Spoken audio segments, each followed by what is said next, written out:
My wife cheated and is now pregnant. Long story short, my 34M wife Anna, 33F, cheated on me. I don't know why. She says she doesn't know why either. Anytime I ask anything, it's just a river of tears. She says sorry and begs me to forgive her and forget it, but I can't. But leaving hasn't been easy either. We have 2 boys together. She's my high school sweetheart. Our families are longtime friends and are still tight with each other. They've all urged me to stay for the kids. To forgive her since it was one time. To not give up all the good because of one bad. But the worst part is she's pregnant. I found out about the pregnancy from my mother as I had her blocked and wasn't living in the same house anymore. I demanded a paternity test. She readily agreed and swore she'd get rid of the child if it's not mine. She's had nothing but curse words for her affair partner. But then, all she's done since getting caught, didn't confess, is curse the guy and herself and cry. She's threatened to end herself. All she does is hug the boys and cry. I'm waiting on the results. I'll divorce her anyway, but she says the baby is for sure mine. That she slept with him once, whereas we'd been intimate pretty much every night the duration of her affair. It lasted 2 months, I think. They met, talked, and slept only once if I'm to believe her. I don't know why, but the idea of the child being mine disgusts me. It feels like she couldn't commit to anything. Not to me nor the other guy. Why was she cheating if I was satisfying her? How is it that she wanted to talk about her feelings with some random man but not me? How was she sharing her deepest thoughts and feelings with this guy and being with me at once? How does that even work? I've always thought cheating was because you weren't being fulfilled by your partner at home. I've read all these stories of wives leaving their kids, denying affections to their husbands, making jokes at the husband's expense, ruining the men financially, etc. She's done nothing of that sort. She's still the best mother I could have hoped for my sons. They love her more than they love me, I know. She was still the same loving and giving woman I fell for while she was being with the other guy. I saw her texts, the ones she hadn't deleted, and every other text is "I love my husband." I don't understand. I can't make heads or tails of this situation. If I did give her a baby, am I expected to forget and move back in? What if I can't do that? It's easy hating the child now because that might be her APs. But what if it's mine and I still hate it? I genuinely don't know how to be without her. Our entire lives are interwoven. Some days I want to go back to the blissful ignorance I was living in. The DNA report takes a week, I believe. It's been 3 days. My sister, she visits Anna regularly. I'm angry about that too because she's only visited me twice, says my wife just looks at our wedding photos and cries. We have a whole junkyard collection worth of pictures and memories. She begged me to go see her once. I am clueless of how to proceed. It would have been so much easier if she had been a horrible woman for those 2 months that I could begin to look back and hate. But I can't. Life had been as normal and sweet as ever. I don't even have a bad memory of her I can use to hate her.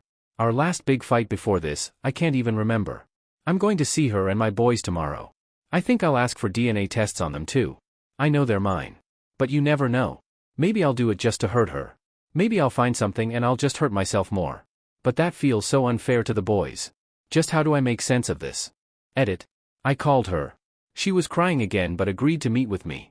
I told her I was going with divorce one way or another. But whether we can ever reconcile a few years later or not fully depends on her honesty. She was crying and her voice sounded rough. But after a while she said she will tell me everything. So she does know why she did it? But for some reason, she asked me to bring my sister along. My sister hasn't said anything either. I'm only praying my sister doesn't turn out to be an accomplice or something. She didn't beg for forgiveness or say think about our kids after I told her how manipulative she's sounding.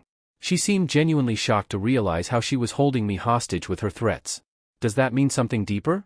Are they actions of someone who has remorse? Edit. I talked to her. She showed me all the evidence and I found out which the man was. I am certain now that she was in fact assaulted. However, Anna doesn't seem to think so. She says she didn't fight back and had goaded him, which made him attack her. I cannot update because Reddit is being strange. I have decided to put everything on hold for now. And just take her counseling. Nothing else until I get the paternity results on the baby. Thank you so much for all the advice. Update. So the DNA reports came back. And the baby is mine. I wasn't even surprised at this point. The day we sat down and talked, she told me she had returned home to immediately take her birth control pill. So she was certain the baby would be mine, and she once again said if by any chance it was the other guys she would abort the baby. That she had no plans or desire to have kids with anyone except me. I won't lie, her words were a good comfort to me. I could tell she was telling the truth. I've been reading too many Reddit stories of men finding out their wives were all too willing to have some random man's child. I cannot lie, even the idea of that made me sick. I asked her if she'd keep this baby even if I filed for divorce. She said yes. So, that's where we're at in terms of the baby. As for the other guy, not disclosing too many details, it was a relative of hers. An older cousin who had been harassing her for a long time, literally since before we even met. She just never said anything to me or complained because her family, and frankly mine too, are obsessed with the entire family comes before all mindset. I'm seeing this pressure to keep everything together happen to me in real time after all. Anyway, long story short, he had returned to our hometown around 3 months ago and started texting, followed, and harassing her. Hence why all the block numbers and repeated texts of being happy with me and loving only me. She admitted to sending him a videotape of us being intimate as a way to make him ashamed of her and leave her alone. That she had repeatedly spoken about me and mocked him when he insisted he could do better. She thinks all this goading and insulting had triggered him to attack her, and she never said anything to me because she is certain it was her fault for engaging with him. That if she had ignored him like before, he'd have just left her alone. I've seen enough texts, confronted enough people and heard enough to confirm she isn't lying. Now I'm just focused on getting this woman the therapy it turns out she has needed for a long time. I have decided on legal separation for now but haven't met with the lawyer yet. Our kids will have both of us of course, and I'm happy to know at least my irrational hate for the baby is gone. It's the only positive thing I'm feeling right now. I'm beginning to think clearer now. Reddit has helped me feel confident in protecting myself. I don't feel quite so selfish now. I will support Anna because she desperately needs it. Our relationship needs work, but that comes second to her health, our baby and our sons. I'm going to work on us, but I'm also taking steps to protect myself and the boys. I have Reddit to thank for giving me the confidence to do this and not feel guilty. Much thanks for that. Edit, I am not divorcing her. It's a temporary separation because she needs to heal first before we can be a couple again. Her response to being harassed by that man was putting herself on me. She admitted our first time, over 10 years ago, was in part influenced by his obsession with her virginity. Meaning our first time happened before she was actually ready for something like that. Her response to his texts was sending intimate videos of us. Her response to me trying to get some space was trying to seduce me back into bed with her. I'm not a therapist. But that attitude is not healthy. That much even I can tell. Right now her idea of therapy is to pretend like nothing happened and try to get intimate with me at any opportunity. And she takes me saying no as rejecting her for being used. I'm not helping her with this separation, I know, but I can tell I'm not helping her cope by being too close either. A little separation is best as suggested by the therapist and lawyer.